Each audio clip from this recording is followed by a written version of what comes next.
Hey my dear listener, before we start, make sure to subscribe to the channel. Comment down where are you from and what's your time right now. Let's jump into the video. Story 1. The Weaver of Ely, a nun's quiet rebellion. In the fens of eastern England, where the mists rolled low across the marshes and the willows bent in the damp wind, lay the Isle of Ely. During the Middle Ages, Ely was not an island in the modern sense, but rather a patch of higher ground surrounded by waterlogged plains, a natural fortress turned religious refuge. It was here, in the Benedictine convent of Ely Abbey, that a young woman named Edith began her life not with cries or chaos, but with silence. You might imagine that the life of a medieval nun was marked by piety, simplicity, and submission. In many ways it was, but for women like Edith, who had been given to the convent as a child, essentially traded like a chattel for the promise of her family's salvation, religious life was also marked by something far less holy: restriction. Convents, after all, were not merely homes of faith.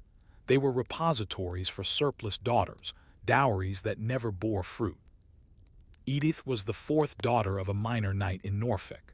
Her sisters had been married off to middling men, mercers, reeves, even a brewer.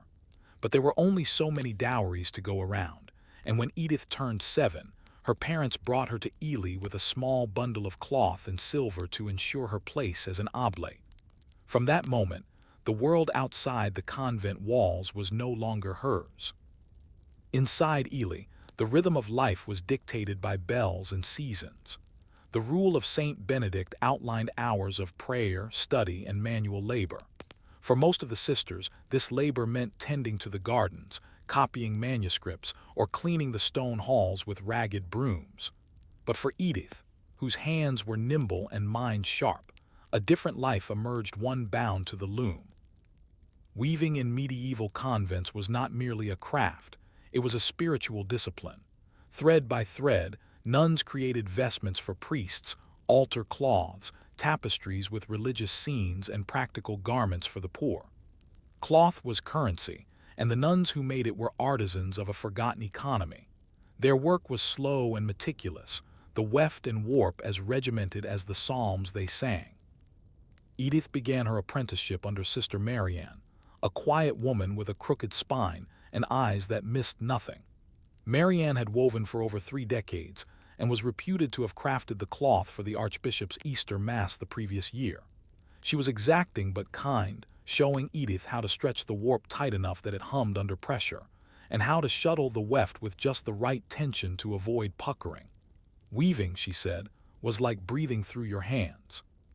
It required patience, rhythm, and a heart that could endure tedium without slipping into madness. This perhaps was the greatest trial for Edith, not the labor, but the boredom. You might assume that spiritual life offered a kind of serenity, a balm against the chaos of the outside world. But to a young woman, the repetition of the divine office, the sameness of meals, barley porridge, root stew, salted fish on feast days, and the unrelenting gray of the fenland sky could become a slow erosion of the soul. And yet Edith endured. She learned to find variation in the threads, how to blend hues using plant-based dyes, how to hide tiny motifs into fabric edges, and how to communicate unspoken thoughts in the language of pattern. For nuns like Edith, creativity became a form of rebellion. By the time she was 20, Edith had become the abbey's finest weaver. Her work was sought after, not just by the abbess, but by visiting clergy who paid generous coin for her altar cloths. She never saw the silver. It was absorbed into the abbey's coffers, used to maintain its walls and wine cellar, or to curry favor with distant bishops. But she took pride in the fact that her name, though never written, was carried in threads across the land. Still, something inside Edith stirred, something small, quiet, persistent, a curiosity perhaps, or a hunger. She began asking questions that had no place in a convent. Why must she remain cloistered for life? Why did men govern the church when women bore its burdens in silence? Why was she forbidden from speaking during meals when her thoughts longed to share? Of course, such questions could not be asked openly, but Edith was a weaver. She had learned how to hide. She began to sew messages into the hem of her tapestries, passages from Julian of Norwich, whose writings had begun to circulate in hushed tones. All shall be well, and all shall be well, and all manner of things shall be well. In another cloth she embedded a pattern of ivy leaves, symbol of fidelity, but also of clinging life, rooted in stone.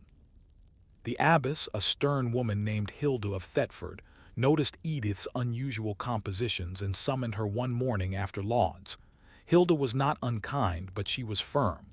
"Your hands are clever," she said, "but your thread wanders. Stay the course." Edith nodded, but inside her the question deepened.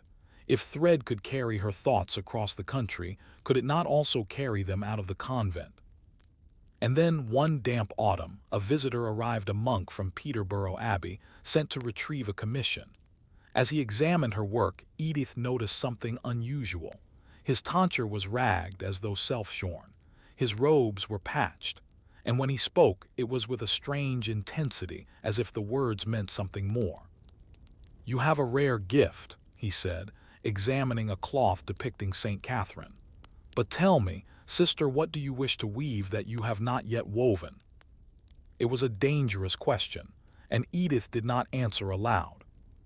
But that night she returned to her loom and began to work not on the commission but on something new, a tapestry that did not depict saints or miracles but life within the convent, the endless bowls of broth, the cold stone floors, the faces of the other nuns, worn but bright, and herself small at the edge watching. It would be her most dangerous work. But what truly could happen to a nun who wove the truth? Could thread become a voice? Could a tapestry become a rebellion? Or would her work vanish into silence, like so many women's words before her? The late autumn air in Ely had a way of soaking into everything. Stone, cloth, skin. The chill wasn't bitter, but persistent, an ever-present fog clinging to the walls and lingering in the breath. In the weaving room, where looms stood like wooden sentinels and the scent of wool hung heavy, Edith bent over her shuttle with a quiet purpose. She had begun her tapestry secretly, working only at night, using leftover threads, hiding it behind bolts of unfinished fabric. Each scene she wove revealed more of life behind the convent's cloistered walls. There were no miracles, no angels, no saints, just nuns like herself, caught in the rituals of faith and function. It was, in its way, a visual confession, but not of sin, of truth. Her fingers worked as if in prayer. The thread moved back and forth, back and forth. She pictured herself as one of the tapestries hanging quietly in the background, watched but never truly seen. The monk who had visited Brother Thomas of Peterborough had not returned. She had half hoped he might. His question still echoed. "What do you wish to weave that you have not yet woven?" It was dangerous, too close to a thought that could unravel everything. But for the first time in her cloistered life, Edith was weaving for herself, not for the abbey, not for the church. And yet, even rebellion required structure. She followed traditional methods. She dyed her own yarn using woad and madder and onion skins, crafting subtle earth tones that blended into warm imagery. She grounded the tapestry in realism, the bowls of lentils, the sagging shoulders of elderly sisters, the threadbare robes folded in the laundry baskets. Each image layered another question, another truth buried beneath piety. It was during one of these late-night sessions that Sister Marianne stumbled upon her work. Edith had been so absorbed in adjusting the tension of a narrow border scene, depicting the convent's gardens in winter, that she didn't hear the creak of the door. "I wondered where the good thread had gone," Marianne said quietly, stepping forward. Edith's heart pounded. She turned slowly, preparing an apology. But Marianne didn't scold. She looked over the tapestry with narrowed eyes, fingers resting lightly on a nearby loom. "You show things as they are," she said, "not as the abbess would have them seen." Edith nodded slowly. "Is it wrong?" Marianne tilted her head. "It is unusual." Then, after a moment, "And that can be dangerous." Still, she didn't report her. Instead, she did something far more unsettling. She began to help. Not openly, not with grand gestures, but with quiet contributions. A better spindle, a skein of rare crimson wool, a look across the hall that said, "I see you." It was then Edith understood. Resistance was not always loud. Sometimes it was passed from hand to hand in silence. That winter, a new challenge arrived, not in the form of rebuke but of opportunity. The abbess, always conscious of politics, had secured a commission from a visiting bishop, a set of embroidered altar cloths for his cathedral in Lincoln. The project was ambitious, the deadline tight. Edith, naturally, was assigned. The bishop, Edith overheard, was an ambitious man with powerful patrons in London. His favor could bring additional funds, perhaps even land, to Ely. And yet, all of it relied on thread and time. Edith threw herself into the task with the discipline of a craftsman, but her private tapestry now had to wait. She hid it further back in the storeroom, afraid that others, especially the novices, might stumble across it. She worked during assigned hours only, and even then, her mind drifted. The bishop's cloth was to depict scenes from the life of Christ, interlaced with floral motifs. It required fine work silk, even gold thread, and Edith's hands ached from the effort. But what struck her most was the contrast. Here she was, weaving heavenly miracles by daylight and earthly truths by candlelight. As the deadline neared, tensions rose within the convent. Supplies dwindled. Some of the novices, young and clumsy, damaged portions of the work. Sister Margaret dropped a dye bowl, ruining an entire skein of expensive wool. Edith had to redye the yarn herself, fingers stained deep indigo for days. It was during this time that she began to receive notes. Small scraps of parchment, folded neatly, tucked between threads or under baskets. The first read simply, "There are others who see as you do." The second, "They say we must be silent, but silence can be shaped." Edith's heart raced. She showed the scraps to no one, not even Marianne. Was someone watching her tapestry? Had her private rebellion drawn supporters or spies? She redoubled her caution, but she also began leaving notes of her own, brief reflections, observations, a single phrase, "Who profits from our silence?" The replies became longer, more philosophical. They spoke of other convents where women questioned the rules of enclosure, of anchoresses who wrote their own prayers, of Christine de Pizan, who dared to write the book of the City of Ladies. Edith had heard of such women only in whispers. She had not imagined herself among them. One night, a note appeared that changed everything. "We have a copy of Hildegard's letters. Would you read them?" Hildegard of Bingen, abbess, composer, writer, mystic. A woman of fierce intellect who had written to popes and emperors. Edith had known the name, but not the words. The next evening, a bundle of vellum pages appeared, tied with coarse twine. By candlelight in the hush of her cell, Edith read Hildegard's words for the first time. They were sharp, complex, ablaze with divine authority. Hildegard wrote of visions, of cosmic order, of female power as part of God's design.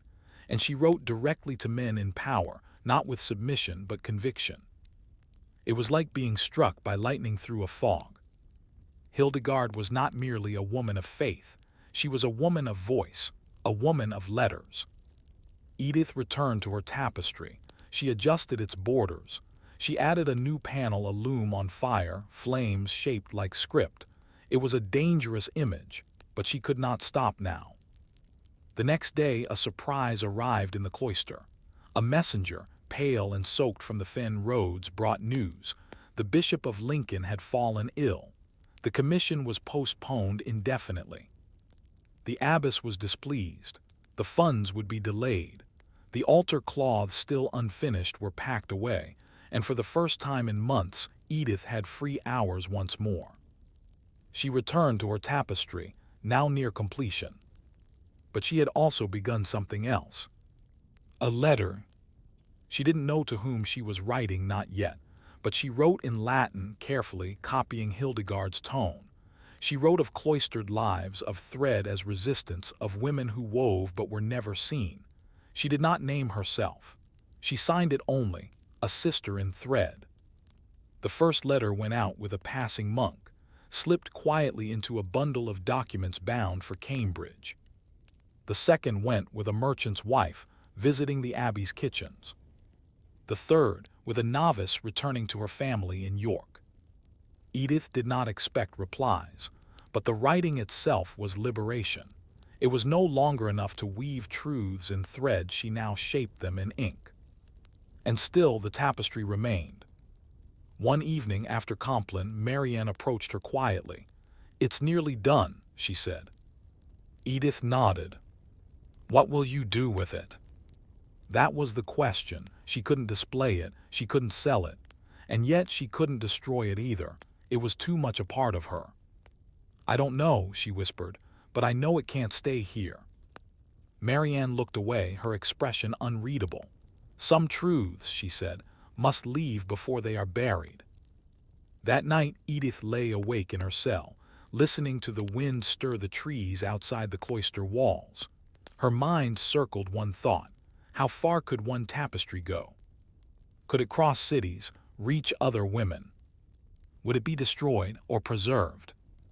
Could thread bear witness where voice could not? It was just before Lent when Edith decided the tapestry had to leave the convent. The decision wasn't born of fear but of clarity. Over the past months her secret work had grown beyond mere cloth. It had become a record not of saints or miracles, but of quiet lives bound by prayer, obedience, and survival. A story of enclosure, of women forgotten by history, and of resistance stitched in silence. But the tapestry could not stay. If discovered, it would likely be deemed improper, too secular, too real, too bold. The abbess would burn it. The other nuns would be questioned. And the slow-growing whispers of rebellion, those notes passed between baskets and bedsheets, would be snuffed out before they ever reached full voice. It had to go. The problem was simple and impossible. How does one smuggle a 6-foot tapestry out of a locked abbey, guarded by rules older than most kings? The answer came from the kitchens. Sister Beatrice, a young novice from Essex with a steady hand and an anxious heart, had been assigned to help the lay servants prepare supplies for an outgoing cart. Each week, the abbey sent baskets of bread and preserved goods to a nearby priory in exchange for grain and wine. The goods were packed into large linen-wrapped bundles, coarse, mundane, and blessedly overlooked. Edith approached her that night in the weaving room, under the pretense of checking a spindle. "Would you help me?" she asked. Beatrice looked up from her task, surprised. "Help you with what?" "Deliver something, quietly." She explained very little. She didn't have to. Beatrice had seen the tapestry more than once. She had never spoken of it, but her eyes had lingered on the cloth for too long to pretend ignorance. She hesitated, then nodded. "If it's for women like us, yes." Together, they wrapped the tapestry in oilcloth and folded it into a crate of preserved lentils. Edith included a single note sealed in beeswax addressed simply, "For hands that remember." That morning, before the sun had risen fully over the fen, the cart rumbled out through the abbey gates. The tapestry was gone. And Edith, she waited. In the weeks that followed, the silence returned. Nothing changed. The abbess never asked about the missing threads. No one questioned the absence of the unusually colored yarns. Sister Marianne only gave her a faint smile over supper one evening, nothing more. Still, Edith was changed. Her fingers itched for the loom, but her mind was elsewhere. She began spending time in the scriptorium, assisting an elderly sister with repairing frayed bindings. The smell of parchment, ink, and wax filled the air. She found comfort in the pages, faded words penned by long-dead scribes, mostly men, yet now preserved by women's hands. And then a letter arrived. It came with the spring cart from Peterborough. The monks often exchanged supplies, and with them, occasional correspondence for the abbess. But this letter had no seal, no clear sender. It had been tucked into a pouch of dried herbs addressed to the kitchen. The parchment was thin, the ink brown with age. but the words, though brief, made her breath catch. The tapestry was received. It now hangs in a hall where women gather to read, to learn, to remember. Your threads have spoken. There are others who listen. Do not stop weaving. A sister in vision. There was no name, no location, but Edith wept quietly as she folded the letter into her sleeve. The tapestry had survived. More than that, it had been seen. In the following months, subtle ripples spread across Ely. New threads appeared in the loom's shades they had never dyed before. Soft purples, dull greens. They came from nowhere, or perhaps from some forgotten shelf, but Edith suspected otherwise.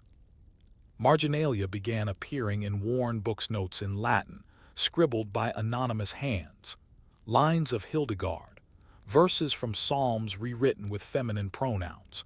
Annotations around words like obedience and chastity, replacing them with dignity and memory. Sister Margaret, the clumsy novice who had once spilled dye, began asking about Latin grammar. Beatrice started writing small poems in the back of scrapbooks. Even the stern abbess, Hilda of Thetford, seemed to notice the change, but she said nothing. Perhaps she sensed that something was awakening, but lacked the strength or the interest to quell it. Marianne passed quietly that summer, her heart giving out in the night. Edith mourned her, not with tears, but by spinning a single spool of white wool, undyed and unmarked, which she placed in the corner of the weaving room. "No pattern is ever truly gone," she whispered. Years passed. Edith grew older. Her hands stiffened.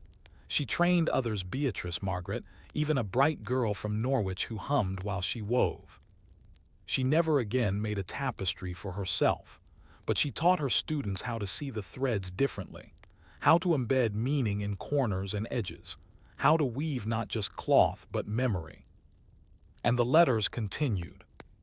Once or twice a year they would arrive, always unsigned, always indirect. Your threads reached Bruges.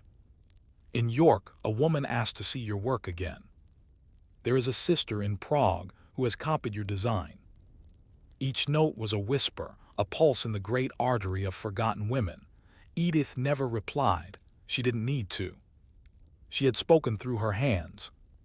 And then, one winter morning, as Edith sat in the cloister walk listening to the frost crack on the flagstones, a novice brought her a folded square of fabric. It was coarse, roughly woven, clearly the work of someone new.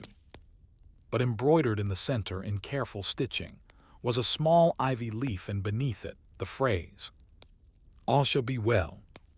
Edith looked up at the novice, a pale girl named Agnes, barely 12. "Where did you learn this?" she asked. "I saw it once," Agnes said shyly.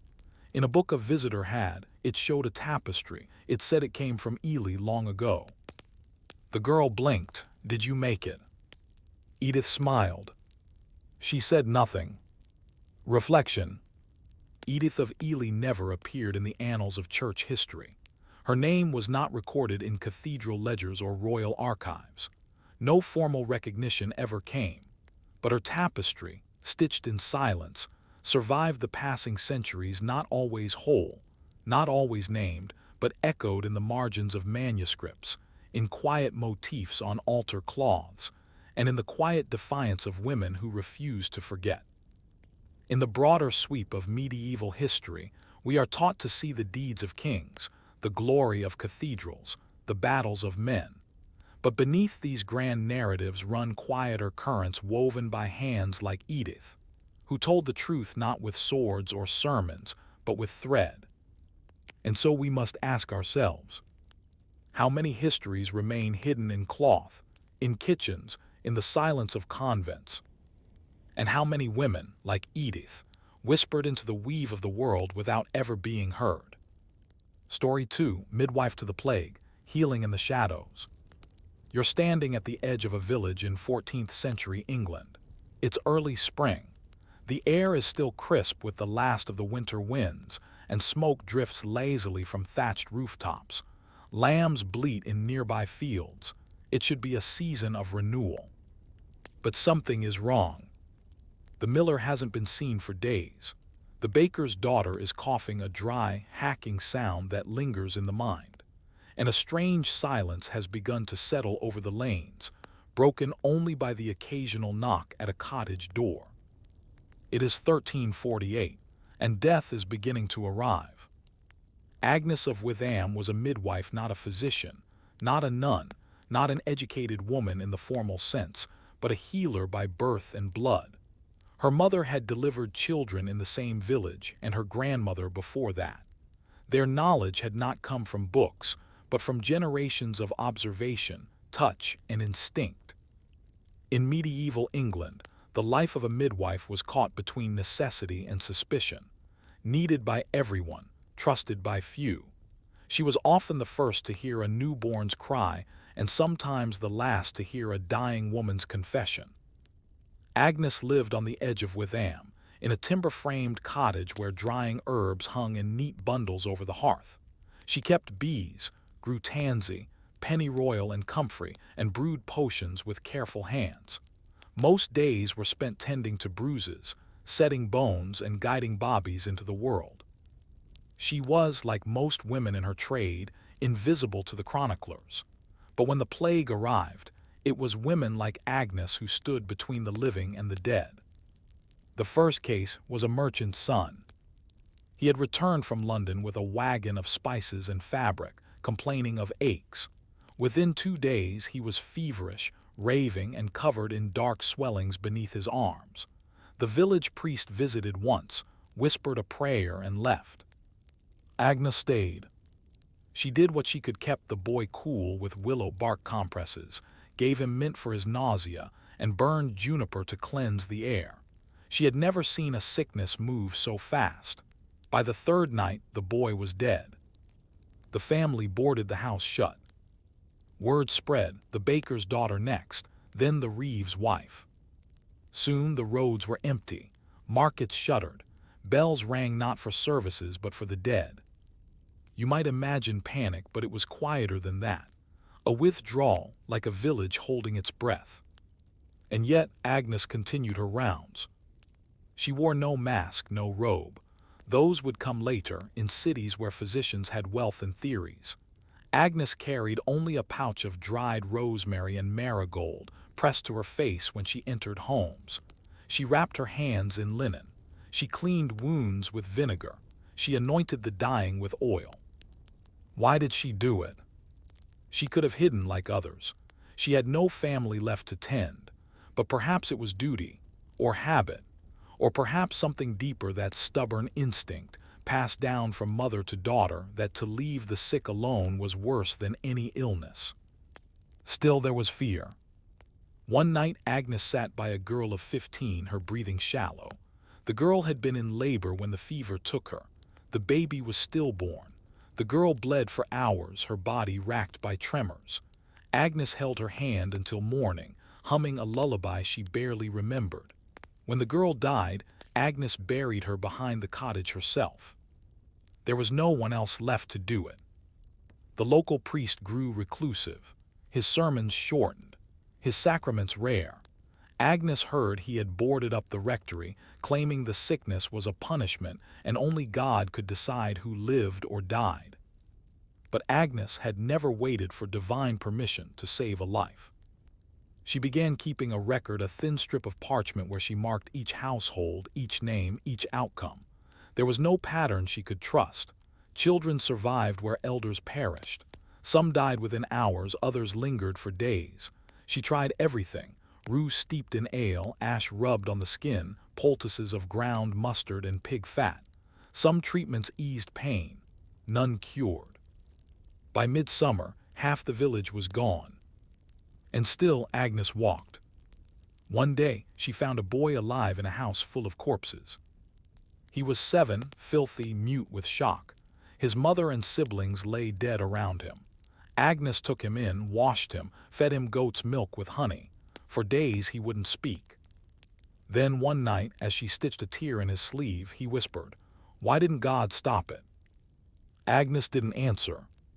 What could she say? She only knew how to soothe fevers, how to help the body survive what it could. Theology was for the men behind stone walls.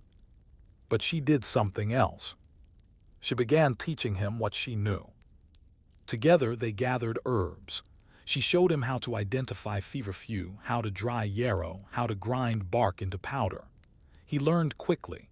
By autumn, he was helping her mix ointments, measure doses, and write the names of those still living in careful charcoal script.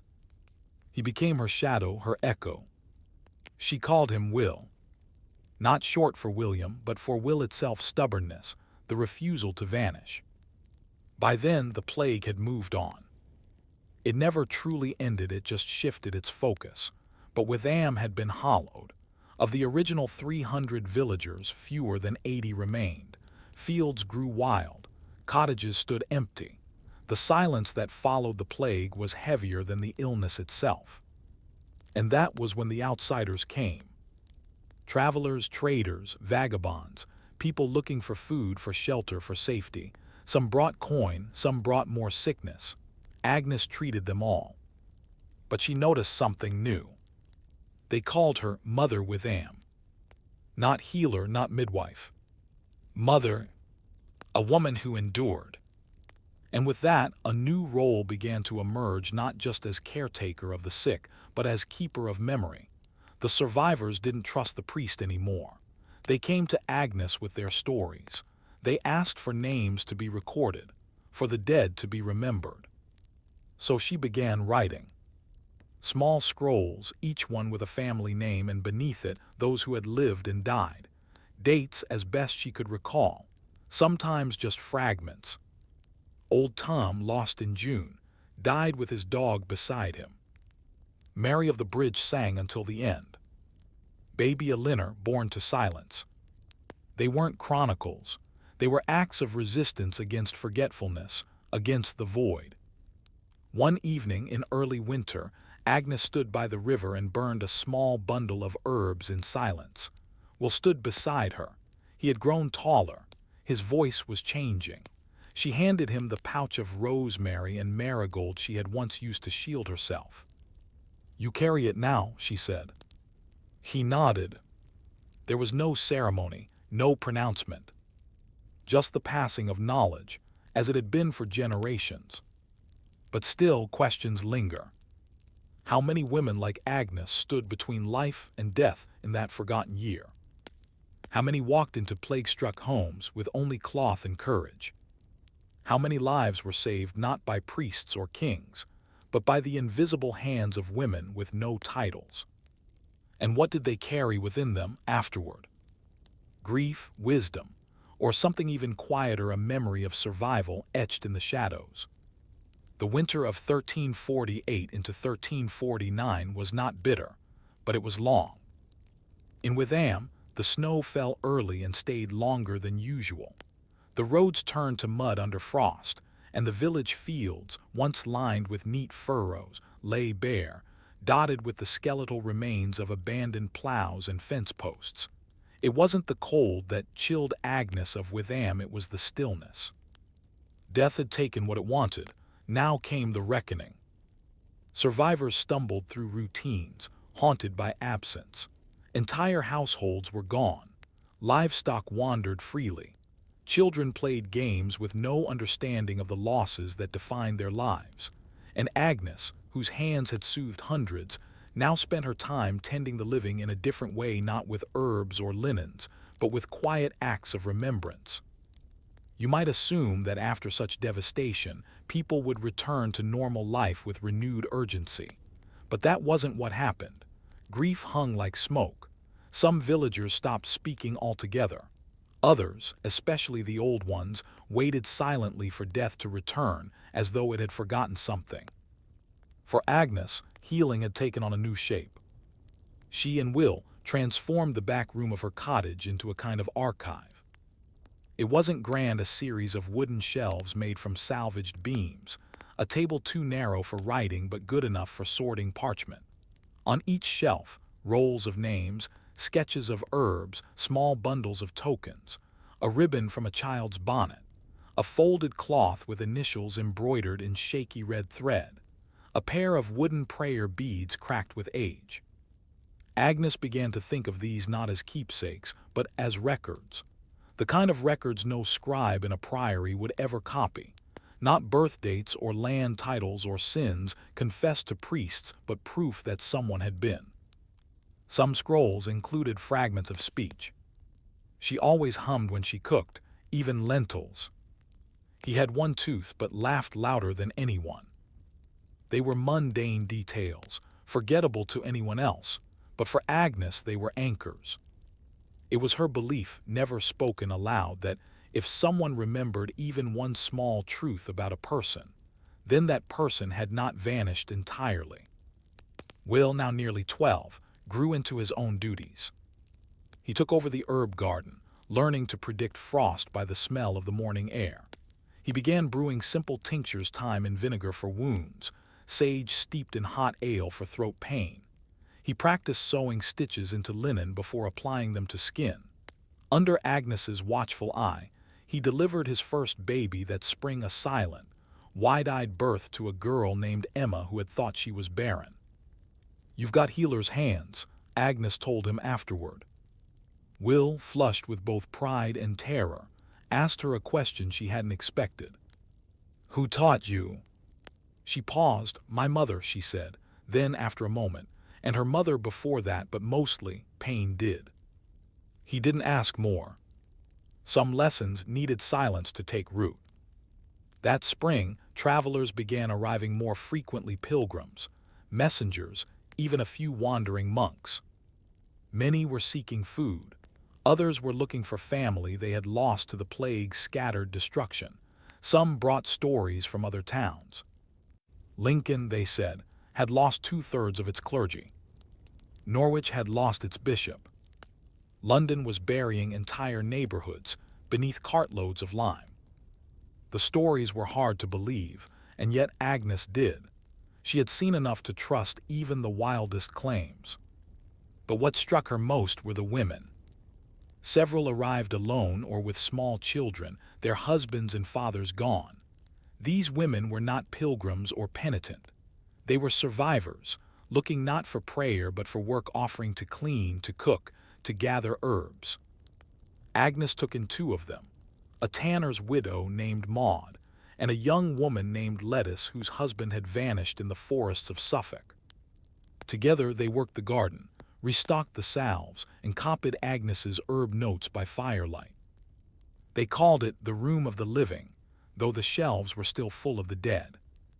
It was during this time that a new kind of sickness appeared, not the plague, not quite, but a weariness that crept into the bones. Some villagers stopped eating. Others wandered the roads aimlessly. One man, a blacksmith, was found standing knee-deep in a stream with no memory of how he had arrived. Agnes called it gray grief, a kind of soul fever. She'd seen it before in widows and mothers after childbirth loss, but never this widespread. She treated it as she would a wound, gently, with warmth, and above all with time. She and Will created what they called remedy boxes, small wooden boxes with tiny vials of rosewater, cloths scented with lavender, pieces of scripture copied in neat script, and short notes written by Maud or Lettice. "You are not alone. Your name is still known." They delivered them to doors and fences without knocking. No explanations, just small offerings. And over time, the village began to breathe again. One afternoon, as Agnes was gathering wormwood by the hedgerow, she was approached by a man in priest's robes, not from Witham, but from a priory in Stamford. He had heard of her work, he said. Of the scrolls, the memory tokens, the gray grief. Agnes was cautious. Priests had always held ambiguous power over women like her, sometimes supportive, sometimes dangerous. But this man, Father Thomas, was different, younger than expected but tired. He asked to see her records. She agreed. He sat for hours, reading in silence. When he finished, he looked at her and said, "These are souls." Agnes nodded. "They need to be kept," he continued, "not just here." She didn't answer. She knew what he was suggesting. He offered to copy them, not all at once but bit by bit, to include the names in priory ledgers to preserve them in script. She agreed slowly. And so the scrolls began to move. Father Thomas returned every few weeks, taking a small batch with him. In exchange, he brought parchment, ink, and once, even a psalter written in French, a gift for Will, who had begun learning to read more fluently. Agnes didn't trust entirely, but she knew this. The names needed homes beyond the cottage walls. She also knew that memory, like medicine, required many hands. By summer, the herb garden was overflowing. New hands lettuce, Maud, Will tended it now. Agnes, slower with age, spent more time sitting under the pear tree outside her door, sorting dried seeds into pouches and dictating notes for a book she would never finish. She had outlived the plague. She had outlived half her world. But her work, for the first time, felt like it might go on without her. One morning, Will brought her a parchment he had written himself. It was simple. The names of the forgotten, a ledger for the ordinary dead. Compiled in Witham, for no church and for all people, so that no one must vanish twice. She wept, though she didn't say why. And later that day she whispered to him, "You'll teach others." Will nodded. She handed him the small pouch of rosemary and marigold, now faded and dry. "Then I am done." But were any of them ever truly done? The quiet persistence of care, of remembrance, of women who never called themselves historians, what legacy did that leave? How many scrolls now lie in forgotten chests in rural priories? How many stories were saved not by scribes, but by the stubborn will of midwives with stained hands and quiet voices? And what remains of them, beyond the scent of herbs and the ink of forgotten names? The last years of Agnes of Witham's life were marked not by tragedy, but by the slow, soft layering of time, not with grand events or sweeping change, but with the rhythms of survival, herbs drying in the sun, scrolls copied by steady hands, children born in cottages where silence once reigned. Her body grew slower, her voice quieter, but her hands, always her hands, remained steady. She never left Witham again. Why would she? For Agnes, healing was not about escape or renown. It was about proximity, hands on fevered brows, ears bent to whispered fears, fingers pressing gently over a laboring belly. The work had always been here, among the living and the dying, among the forgotten. It was not that Agnes had no ambition. She had simply redefined what ambition meant. To preserve a name. To soothe one more ache. To die with the memory of others still held in her mind. In 1351, just a few years after the worst of the plague, the king issued the Statute of Laborers, an attempt to control wages and mobility as the surviving peasantry, now fewer and more valuable, began to demand better treatment. Across England, new tensions arose. Landowners grew anxious. Laborers became bold. But these changes, though significant, passed Witham quietly. The village had not forgotten the grave-digging winters. It remained cautious, conservative in growth, humble in need. But it also changed. More women held land now, inheriting farms and property after losing husbands and sons. More children grew up learning skills once reserved for guild apprentices. And midwives, long considered mere functionaries, became the keepers of knowledge, local lore, and lived history. Agnes, by now nearly 60, watched these changes with the curiosity of someone who knew both the old world and the new. She kept no journal of her thoughts, but her scrolls remained, growing steadily in number. Will, now a young man, continued her work in full. He traveled occasionally, something Agnes never had the freedom to do, visiting nearby villages, sharing herbal remedies, and copying her methods of record-keeping. He was always careful to give her credit. "This was taught to me by the midwife of Witham," he would say. "Agnes, daughter of no title, keeper of no relic, but known to those who survived." He wore no priest's robes. He claimed no official title. He called himself a reader of names. By the time Agnes died peacefully on a warm evening in early spring, Will had already trained 3 others, 2 women, 1 boy. Each carried a portion of her teachings, passed not in books but in practice. She was buried not in the churchyard but behind her cottage, near the pear tree. A simple stone marked the spot, inscribed by Maud's careful hand. Agnes of Witham, midwife, healer, witness. She remembered us. And what of her records? What became of the hundreds of names, the scraps of lives stitched together from herbs, pain, and fatting breath? Some were lost. Time, war, and the damp English climate took their toll. But others, copied by Will, stored in monasteries, passed to distant villages, survived. A century later, a copy of the names of the forgotten was found in a priory in Norfolk, noted in the margins by a curious monk. Of curious structure, mixes death records with herbal commentary, may be the work of a woman. Another version was reportedly seen in Bruges, carried by a traveling physician who quoted recipes for grey grief and fever salve of Witham design. Still others simply vanished, their ink worn away but their methods preserved. Because that, perhaps, was Agnes's greatest legacy. Not her scrolls, not even her healing, but the idea that the most ordinary lives were worth recording. That names mattered. That memory was a kind of medicine. And today, few know Agnes's name. She has no statue, no mention in major histories of the plague years, no hagiography, no canonization, no feast day. But her story lingers in the work of midwives who still rely on touch and instinct, in the practice of community health, where records are kept not just of symptoms, but of lives, in the quiet corners of archives where anonymous hands wrote down, "She laughed at dawn, he sang even as he died." They mattered. So we ask, what do we owe to the hands that held ours in silence, long before medicine had names for the pain?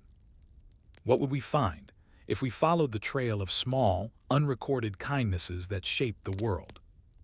And how many of us walk today because someone like Agnes once walked into a house others would not enter? Story 3. Guda's Illumination, the forgotten scribe of the Rhine. Along the banks of the river Rhine, in what we now call Germany, the world of the 12th century unfolded in parchment and prayer. It was a time of emperors and abbots, of warring city-states and ecclesiastical authority. But tucked quietly within a convent scriptorium away from courts and councils, a woman dipped her quill in ink and made history, not with a sword or sermon, but with a simple drawing. She drew herself.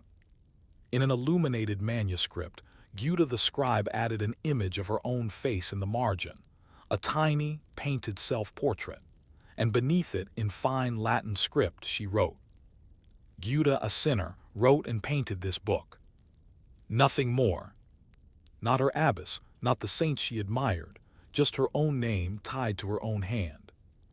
It was bold, it was rare, it was, in its way, revolutionary. Because in a world where women were rarely named at all, let alone by their own hand in sacred texts, Guda claimed authorship. She made herself visible. And in doing so, she left behind one of the earliest known self-portraits of a woman in Western history. But who was she, this quiet figure among vellum and ink? Guda was likely a nun, possibly attached to a convent near Frankfurt. We know almost nothing of her life outside the few lines she left in the Hildegard Codex, a manuscript of prayers and devotionals attributed to a community of women. Like most women of her time, she was not expected to leave a mark. Her labor was supposed to be invisible, anonymous, offered up in piety and humility. Yet Guda didn't remain unseen. She didn't write a memoir. She didn't pen political commentary. She simply drew herself in the margin of a prayer book and, in doing so, whispered into history. The life of a female scribe in the 12th century was one of stillness and repetition. You might imagine the scriptorium as a kind of sanctuary, candlelit, peaceful. But it was also demanding, cold in winter, stifling in summer, with rules as strict as any cloister. The women who worked there did so out of duty, not recognition. Their pages were for God, not for themselves. Mistakes had to be scraped away with a knife. Each manuscript required months, sometimes years of labor. Ink was made from oak galls and iron salts, parchment from animal skin, quills trimmed from goose feathers, hardened in ash. Everything took time. And yet, for women like Gyuda, it was also a world of creative possibility. While they copied the words of others, they also shaped the visuals. Delicate borders, intricate initials, stylized saints, and floral motifs winding through text like ivy. Illumination wasn't just decoration, it was interpretation. And in that space, women could speak visually, symbolically, and sometimes quietly about themselves. Gyuda's image, though small, is telling. She wears the veil of a nun. Her gaze is direct. Around her, a halo, though she never claimed sainthood. Her name arches above her like a banner, and beneath, the Latin confession, Peccatrix, a sinner. It's humble, yes, but it's also bold. She signed her work. She declared authorship. In an era when most women were recorded only as sister or wife of, Gyuda wrote her name in ink that still survives today. She didn't need permission. She simply wrote. Why did she do it? We don't know, but we can imagine. Perhaps she was proud. Perhaps she wanted to mark the end of a difficult project. Perhaps she knew her community of women needed representation. Or perhaps she just wanted proof, however small, that she existed. It's easy to forget that in medieval times, individuality was not often praised. To stand apart was often seen as vanity, even heresy. Saints were known by their martyrdom, not their voice. Nuns by their obedience, not their thoughts. But in that scriptorium, with ink-stained fingers and a steady hand, Gyuda made a different choice. She gave herself a face. In the years around Gyuda's life, another woman, Hildegard of Bingen, was also writing, painting, composing music, and corresponding with popes. Unlike Gyuda, Hildegard's voice was amplified. She had patrons, she had visions, she had followers. Gyuda, in contrast, did not. Her audience was smaller, her reach narrower. But her quiet act of authorship, a signature in a devotional manuscript, carries its own form of resonance. She wasn't speaking to kings. She was speaking to us. And what was it like, day after day, in that cold stone room? Gyuda would have worked beside other women, their heads bent over pages. The scratch of quills, the scent of ink, the ache in her spine from hours at the desk. She would have recited psalms from memory, attended daily mass, taken part in communal meals eaten in silence, broken only by the reading of scripture. It wasn't glamorous. It wasn't even particularly holy by outward appearance. But it was vital. For without scribes, without these quiet, anonymous women, the texts of the era would not have survived. Books were copied by hand, each one unique, each one the product of long, careful labor. And in this world, Gyuda thrived. She may have painted saints, but she also left space for herself. She may have obeyed the rule, but she broke the silence with a name. And even now, centuries later, we see her in that little portrait and we know she saw herself. Not as a saint, not as a legend, but as a person. So we wonder, how many other women painted their own likenesses, only to be erased? How many names were trimmed from manuscripts during later corrections? How many illuminators, calligraphers, and scribes, women of talent and faith, left their mark in corners we have yet to find? And how many more, like Gyuda, simply drew themselves in a book and trusted the ink to outlast the silence? The ink was cold that morning. It always was in the winters along the Rhine. The stones of the convent walls retained their chill, and the glassless windows of the scriptorium allowed the biting wind to whisper through the narrow room. But Gyuda's hands did not shake. Her fingers had long since adjusted to the rhythms of this life prayer at matins, ink at prime, parchment stretched taut by terse. For the women of her convent, time was marked not by the sun, but by the bells. Life unfolded according to the rule of Saint Benedict, structured, silent, strict. And yet, within those quiet confines, there was room for something else, something that pulsed beneath the vows of obedience and humility. A need to be seen. You might think the medieval convent was a prison, and in some ways it was. Women were enclosed behind walls, often from youth. For some, the convent was chosen. For others, it was escape from marriage, from scandal, from poverty. But it was also a place of learning, and for the rare few, a place of creation. For women like Gyuda, the scriptorium offered a kind of sanctuary. Not spiritual, though prayer suffused everything, but intellectual.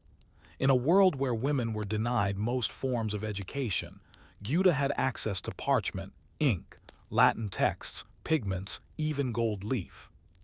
More than that, she had permission to use them. And though that permission came with limitations, what could be written, what could be illustrated, what could be altered within the borders of her illuminated pages, Gyuda found freedom. We imagine her workspace. A wooden desk, worn smooth from years of use, a sand tray for blotting ink, a knife for scraping errors, a set of carefully shaped quills, each cut for a different stroke. Beside her, bowls of pigment. Verdigris, made from copper sharp and green. Madder, deep and red, from the roots of a plant. Ultramarine, the most precious, made from lapis lazuli, ground into powder and bound with egg white. Each color was a decision, each flourish a risk. To illuminate a page was not simply to decorate it, it was to interpret it. And in that interpretation, Gyuda could layer meaning, sometimes literal, sometimes symbolic, sometimes quietly subversive. For example, she once painted a female saint holding a scroll rather than a cross, a detail that might go unnoticed by the casual reader, but one that subtly declared knowledge as a form of sanctity. In another page, a border of vines concealed a tiny rabbit, not just decoration, but a symbol of fertility, of fear, of softness. These were not grand rebellions. They were gentle, careful reimaginings. But in a world that taught women to keep their heads bowed, Gyuda's brush lifted their chins. The manuscript in which Gyuda drew herself was likely a book of hours, a devotional text meant to guide daily prayer. These books were used by clergy and nobility alike, and the creation of one was a labor-intensive affair. Months of preparation went into just a single copy. Gyuda's version was no different, but hers had something unusual, a feminine perspective woven into the work. The prayers she copied focused not only on salvation, but on intercession through female saints. She included St. Agnes, St. Barbara, and St. Apollonia, women who had suffered, endured, and remained faithful. She drew them with faces like those of the nuns she lived among, not idealized, but real. Wrinkled brows, heavy eyelids, hands thick from labor. She made her saints human. Perhaps it was the only way she could make herself visible, too. It's difficult for us today to grasp how radical this was. In the 12th century, the act of writing was tied closely to authority. To name oneself was to claim space in the narrative of history. Women were not often afforded that space. Even those who composed music, copied books, or performed miracles were typically remembered only through the pens of men. But Gyuda broke the mold. Her self-portrait wasn't just artistic, it was a signature, a mark of intellectual labor, a refusal to be erased. And it likely didn't go unnoticed. There were risks. The church valued humility. To draw oneself into a holy text might be seen as prideful. Her use of peccatrix, sinner, wasn't just a pious flourish. It was a shield. A way to say, yes, I made this, but I do not seek glory. Whether that shield worked, we'll never know. We don't have records of reprimand, no notes in the margins accusing her of vanity, but neither do we have evidence that she was celebrated. Her manuscript was not widely copied. Her name faded from memory for nearly 800 years. Only recently, with the study of medieval women's contributions, has her work come back into view.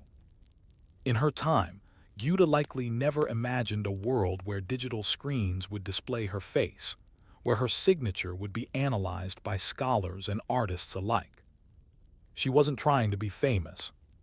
She was trying to be present, to say with her tools, I was here, I mattered. And what did she leave behind?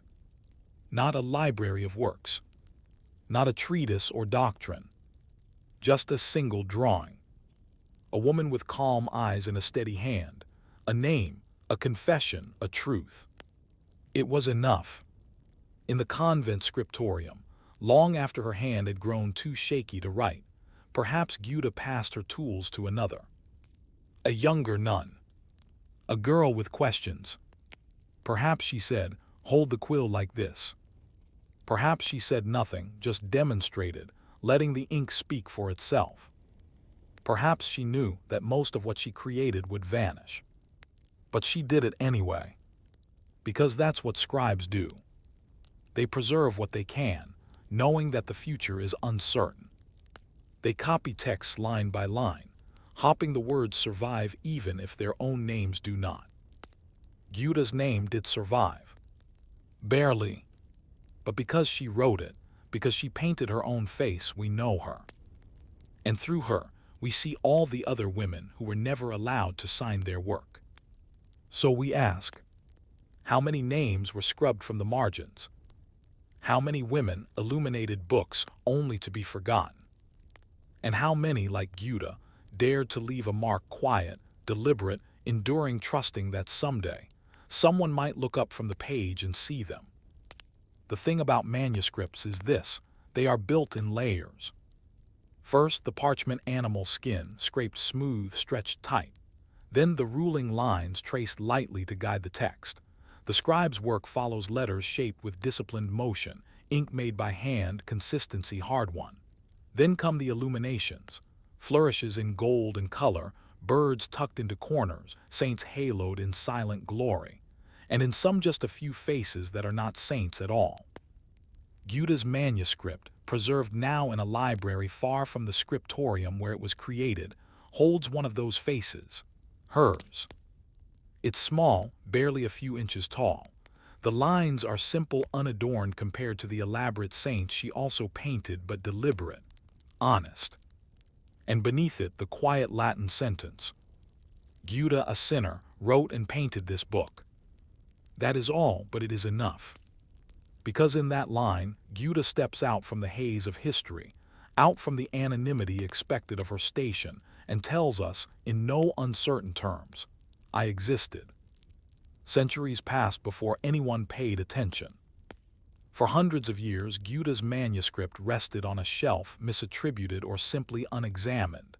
The ink faded, the corners frayed. At some point, a later hand wrote over part of a border. Pages were reshuffled. A few may have been lost. But her name remained. Not because it was protected, but because it was placed intentionally, carefully, right where the reader could not miss it. A subtle assertion of identity in a world where most women's identities were absorbed into institutions, titles, or simply forgotten. Her act was not dramatic. It wasn't political. She did not challenge dogma or lead a rebellion. She illuminated a book and added herself. That is all. And yet, in the context of her time, it is profound. What else do we know about her? Almost nothing. There is no known record of her death, no charter listing her among abbey officials, no surviving letters in her hand. She did not found a new movement. She did not write music or prophecy like Hildegard of Bingen, her contemporary. But in some ways, Guda's silence speaks just as clearly. She was ordinary, a skilled artisan, cloistered by religion and gender, whose work was not meant to last but did. Her inclusion in the Hildegard Codex suggests she worked among a community of women who read and perhaps admired Hildegard's visions. But Guda's manuscript is more grounded, less celestial fire, more human hands. Where Hildegard painted visions of divine order, Guda painted herself. Where others wrote of angels, Guda affirmed the presence of a woman with a brush and a task. And what of the others? Surely Guda was not alone. Scribes did not work in isolation. There would have been other women illuminating pages, copying texts, preparing parchment. Other names, other hands, other faces. But their names are missing. Many women scribes signed with initials, if at all. Others used marks now indecipherable, and most were not allowed to sign at all. Their labor, after all, was meant to be offered to God, not recorded for posterity. Even so, in the marginalia, the edges of pages, in the decorative swirls and odd doodles, we see hints of them. A small figure with a cat's head, a nun chasing a rooster, a woman with a quill tucked behind her ear, laughing. These were not saints. These were self-representations, brief flashes of selfhood in a world that preferred them silent. Guda's self-portrait is part of that tradition, but she went further. She named herself. There's a kind of quiet rebellion in that. A spiritual one, perhaps, not the rebellion of fire and protest, but of ink and identity. She worked within the rules of her world, but used them to say something no one expected. She didn't need to ask for space. She created it. Today we try to reconstruct the lives of women like Guda from fragments. A name here, a sketch there, a brief mention in a monastic inventory. It is painstaking work, often unrewarding. But every so often, a manuscript opens and in its margins a face appears. And with it a name. Guda's image is now studied in universities. Her name appears in books about medieval women, art history, and early autobiography. But for centuries, her audience was smaller. Maybe that's how she preferred it. Perhaps she knew that if she added her name to the book, even if no one else ever read it, she would know it was there. And the women she worked beside would know too. And the novices who watched her paint would see. And maybe, just maybe, one of them would paint herself someday. Legacy is a difficult thing to measure. Guda didn't change the course of history. She didn't end war or reshape theology. But she did remind us that even in the most rigid of systems, a person can speak. Even in the quietest of corners, someone can be seen. And even in a world determined to forget the women behind the words, one of them found a way to remain. So we wonder, what if every scribe had written their name? What if every woman who labored behind the scenes had left a mark? What stories would we now hold in our hands? What truths have been lost in the margins? And how many S unseen, unsigned, but no less real made the world legible for those who came after? In the end, Guda gave us two things, a book and herself. One preserved prayers. The other preserved a life. And maybe that's all any of us can hope for. Story 4, The Spinster's Ledger, How Women Kept the Markets Alive. It is easy to forget, as we look backward through time, that the economy, the system that fed towns, raised cathedrals, and clothed kings, was not only forged in guild halls and royal courts. Much of it was built quietly, beneath thatched roofs and in the corners of market stalls, by women who never signed a document or minted a coin. This is the story of one of them. She is nameless in the records, but her ledger remains. Preserved in the archives of a small English town, possibly Shrewsbury or York, it is a narrow book bound in leather, dated to the early 14th century. Faded ink, careful numerals, occasional notes in Middle English. On the cover, scrawled in a later hand, Spinster's Ledger, 1322.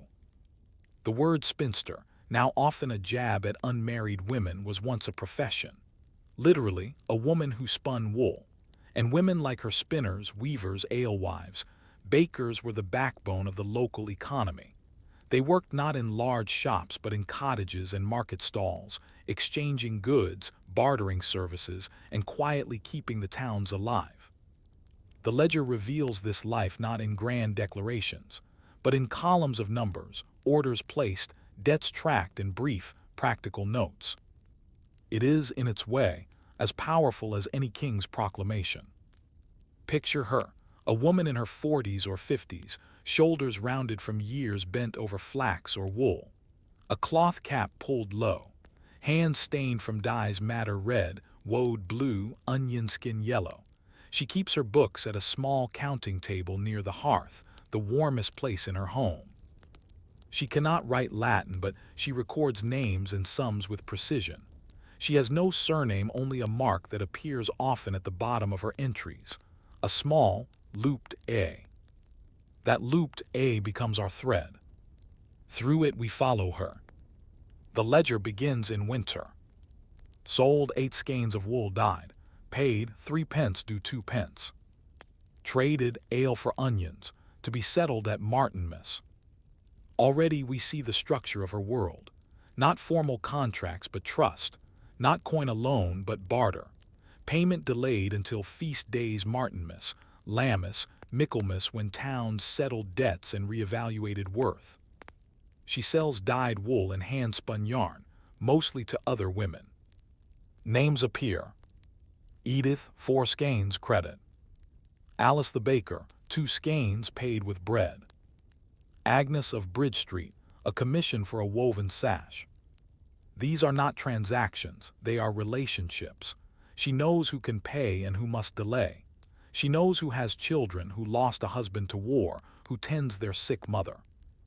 The ledger shows no interest, no threats, only patience and reminders written in a steady hand. But this spinster is more than a spinner. She keeps track of other items too. Eggs 6, lent a G for midwife. Linen scraps sold to tea for candle wicks. Mending for Maud, 2 shirts, 1 underkirtle, paid in cider. She is in essence a one-woman enterprise, producer, merchant, lender, and bookkeeper. And she is not unusual. In medieval England, especially in towns and smaller cities, women dominated the production of textiles. Spinning was one of the most common occupations for women, so common, in fact, that it gave us the very term spinster, and later distaff side, to refer to women's work or lineage. But spinning was only the beginning. To spin was to create raw material. To dye was to add value. To weave, mend, and barter was to participate in a system that moved goods, fed mouths, and clothed bodies. This spinster, our A, was part of that system, and her ledger shows it. One entry stands out. Delivered 12 skeins to the Reeve's wife, received nothing yet, marked church favor. Church favor. A quiet reminder that not all debts were equal. The Reeve's wife would pay in grace, not coin, perhaps in future protection, or reputation, or more likely because refusing meant trouble. The ledger does not judge, it records. But we can imagine the spinster's thoughts, perhaps a moment's irritation as she wrote the line, perhaps a sigh, perhaps nothing at all. This was the way of things. As the seasons change, so does the ledger. Spring brings new trade. Wool sold undyed, demand rising. Children's tunic mended, 1 egg per day, 5 days. Bartered wool for rye. And then an unusual note. Fell behind on flax, brother's wife taken ill. Here a fragment of her personal life breaks through. The business slows. She must care for kin. There is no mention of a husband, no children. She refers once to Jones' boy helping card wool, suggesting she hires young assistants or neighbors. Still she carries on. By midsummer, the notes become more clipped. Debts rising, poor yield, sold yarn to traveling merchant, low price. We see the weight of economics pressing down. Bad crops ripple through every trade. If barley is short, alewives can't brew. If they can't brew, they can't barter. If they can't barter, the spinner loses buyers. The ledger becomes a weathered witness to this web of dependence. A few entries hint at resilience. Took an apprentice and 12 good hands. Found woad cheaper from John in Marketgate. Made agreement, fixed price through Michaelmas. She adapts, she negotiates, she survives. And woven throughout, quiet generosity. Wool for Agnes's burial cloth, no charge. Mended cloak for old Thomas, left cabbage in return. Anne's mother sick let her stay and spin here. These are not economic entries in the traditional sense, but they are acts of value. She sustains a community as much as a trade. By the end of the year, the ledger thins. The entries are fewer. More ink is faded, suggesting the pages were stored in less careful hands afterward. The final entry, dated just before Advent. Settled with Alice, all debts forgiven, made new cloth for winter. A clean ending. No drama. Just forgiveness and a turning toward the cold months. She disappears from the records after that. We don't know what became of her. But her ledger remains. And in its quiet notations, we see a world rarely recorded elsewhere, a world of female labor, informal markets, barter and care, patience and survival. She may not have called herself a merchant, but she was one. She may not have been counted in guilds, but she kept her own books. She may not have known Latin, but she understood economy better than most men who did. So we ask, what does it mean to run a business without being seen as a businesswoman? How many women's lives powered the markets beneath the surface? And what if the ledgers we've ignored hold the real history of how towns survived? By the early 1300s, England was a country of market towns and growing trade, but it was still stitched together by thread literally and figuratively. The wool trade would eventually define the nation's wealth, but long before it filled the coffers of lords and kings, it passed through the calloused hands of women like A, the anonymous spinster whose ledger we follow. She didn't deal in bulk shipments or royal contracts.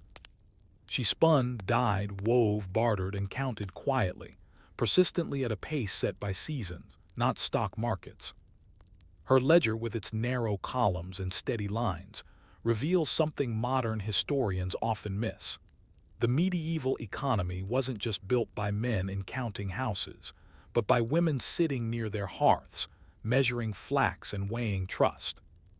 As spring turned to summer, the ledger grows more detailed. You can almost see the rhythm of her life speeding up, the urgency in her notes increasing. Market day, sold 10 skeins, held 3 back prices low. Bartered wool for cheese, too soft spoiled, must avoid that vendor. New spindle cracked, will trade for one from wheelwright. This is not a simple list of exchanges. It is an account of negotiation, experimentation, and risk. She tracks quality. She evaluates relationships. She updates practices. She is not simply surviving, she is learning and adjusting in a marketplace that is anything but static. We often imagine the medieval marketplace as a noisy street of shouting vendors, livestock underfoot, church bells tolling in the distance, and to some extent, that's accurate. But women didn't just attend the market. They organized around it. They formed informal networks, alliances of need, trust, and shared resources. Women like our spinster were information hubs. They knew who was out of favor, who needed goods on credit, which family just married off a daughter, and which alewife's latest batch had spoiled. Their economic role wasn't formalized, but it was essential. The ledger reflects this. Several entries describe goods not just being traded, but moved, suggesting that the spinster wasn't always staying put.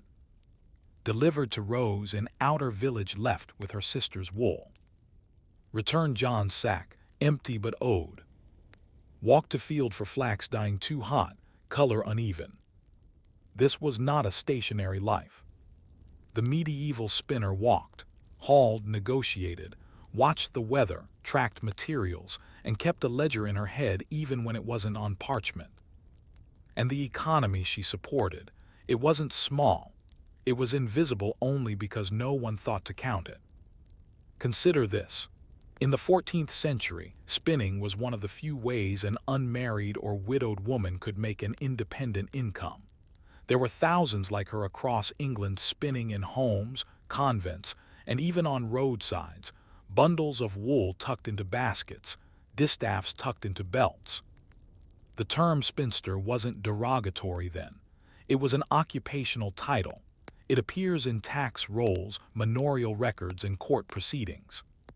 But the dignity of that work didn't often survive in the histories written later. Which is why the ledger matters.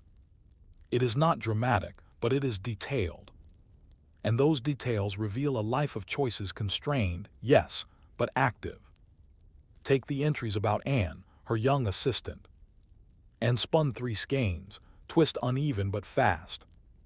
Taught Anne dyeing, madder vinegar soak one night. Anne missed day sick, sent broth, told her to rest. These aren't just notes, they're evidence of mentorship. She was teaching a trade, passing on knowledge, creating continuity in a world where every illness, every poor harvest, every political shift could break the fragile chain of survival. Anne is only mentioned a few times, but her presence offers a glimpse into how skills were passed not through schools, but by hand, voice, repetition. Women taught women, and in that lineage, something more enduring than coin was created. Another entry. Reeves' wife complained again, told her flax takes time, will bring sample tomorrow. You can hear the tone, weary, assertive, perhaps amused. She was no one's servant. She operated by custom and reputation, not formal protection. Her livelihood depended not on laws but on reliability. Her customers kept coming back not because she was the cheapest, but because she was consistent. That's something the ledger shows clearly: repeat business, long relationships, customers who owed her money for months but were still trusted. She understood debt as more than a number. It was tied to honor. And then an unexpected entry. Overheard priest say women must not handle coin too freely. Sold 4 skeins next day, paid in coin, thought of that. It's a single moment of reflection, a quiet resistance. She was aware of how the world saw her work and her independence. The church, guilds, and the law often placed limits on women's economic power. Guild membership was largely male. Legal contracts typically required a male proxy. Property rights were limited. But within her small corner, she built something real. Not through protest, through persistence. Later in the ledger, she begins tracking household goods. 1 blanket sold to widow for her son. Apron mended torn at hem, given freely. Bought shoes overpriced, poor stitching. Is she expanding her trade, diversifying her services? Or is this simply the record of someone whose life cannot be divided between business and personal? In truth, they were never separate. In the medieval world, the hearth was the marketplace, the body was the tool, the home was the workplace. Work was not compartmentalized, it was continuous. So when she notes, Anne's mother died, spun alone today, it's not a break in the ledger, it's part of the economic record. Grief affects labor. Labor affects trade. Trade affects food. The spinster knew this deeply. We begin to see her less as a woman who sold wool, and more as a microeconomist of her own world. She knew about supply chains, where to get cheaper flax, what vendors to avoid. She managed human resources, training, scheduling, assessing quality. She adapted to market shifts, whether illness, feast days, gossip. And she kept records not elaborate, not adorned, but clear. Without her, several families may not have had thread for their winter clothes. Others may not have repaid their debts. Still others might not have known how to dye matter into that perfect reddish hue. Her last summer of entries includes something unusual. Gathered women for cloth sale Market Square. Shared space with Edith and Anne. Good trade, may try again at Michaelmas. A collective sale. Not just individual trade, but cooperation. Women pooling goods, renting a stall, selling together. It's a snapshot of something rare, women's solidarity in the marketplace. Perhaps it was the beginning of something more. But then the entries begin to trail off. The final page reads, "And now spinning alone, I rest." That's all. No date. No closure. Only that. Did she die? Did she fall ill?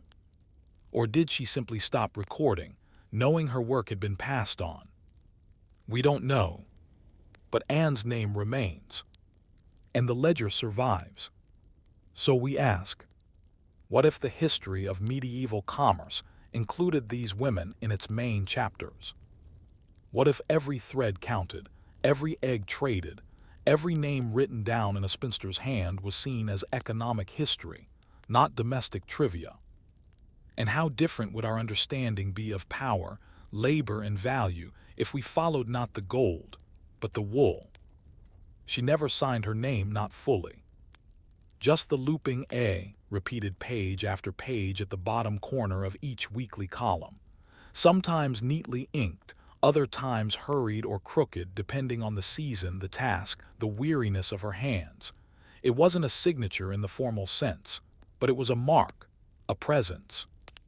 It said I was here, I kept the count, I held the thread. And though the woman behind the spinster's ledger disappears from the historical record shortly after 1322, her impact quiet, practical, persistent remains. Because this was not just a woman keeping books. It was a woman sustaining a community.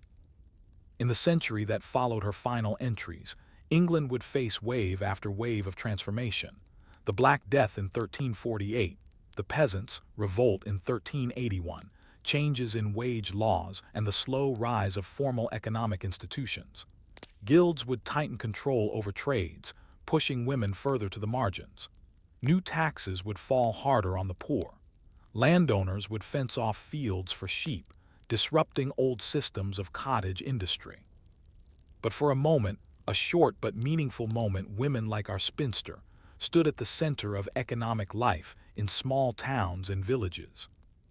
They spun, they traded, they recorded. They kept track of debts and deliveries, of shortages and substitutions, of births, deaths, and seasons. Their ledgers, like this one, were not meant for posterity. They were daily tools, utilitarian, direct, and quietly vital. Historians call this kind of record a household account, but that label shrinks its meaning. The entries are not just about domestic management. They are about labor, economy, trust, and local memory. When the spinster recorded, Agnes's son took wool, will return coin after harvest. She wasn't just tracking a sale. She was building a ledger of relationships. She was acknowledging the temporality of rural wealth. Coin delayed, debts remembered, honor valued over speed. No bank issued credit. No crown guaranteed repayment. But this woman did, and her word looped into every entry was as binding as any seal. Perhaps most astonishing is what the ledger reveals between the lines, the interdependence of women. The ledger rarely names men except in passing: reeves, wheelwrights, the occasional monk. The primary economic web is female. Cloth from one, eggs from another, mending exchanged for lessons, cider for herbs, credit extended, and favors returned. It is a shadow economy, informal, undocumented until now. Here in these fragile pages, we see how that web operated.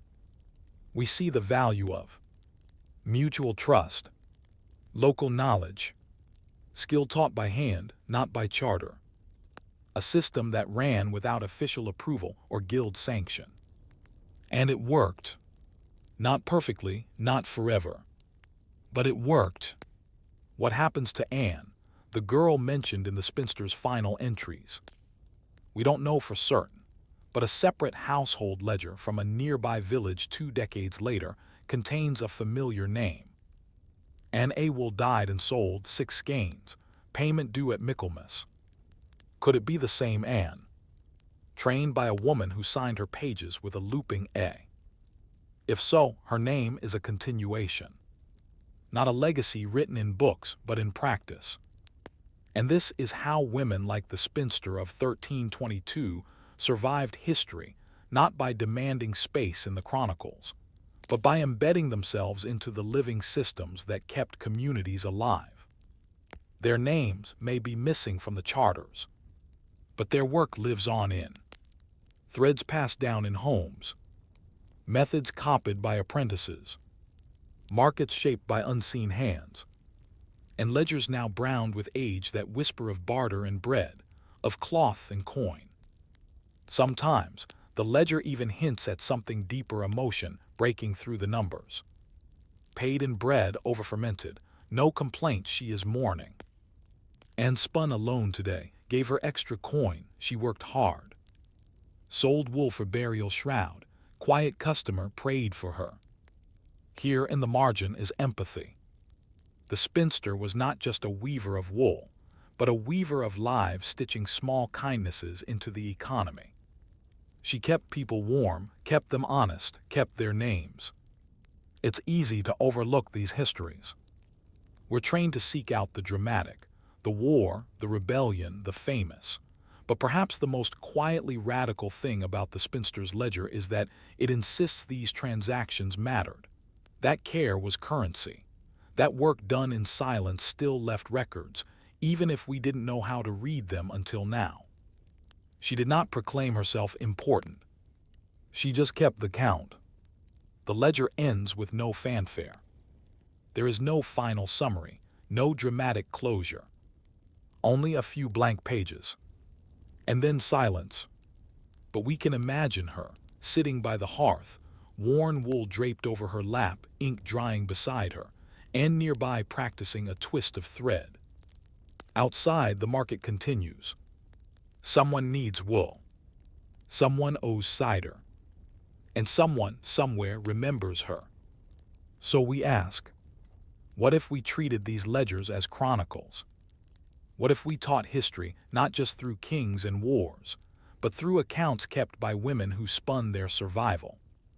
What if we stopped calling it women's work and started calling it history?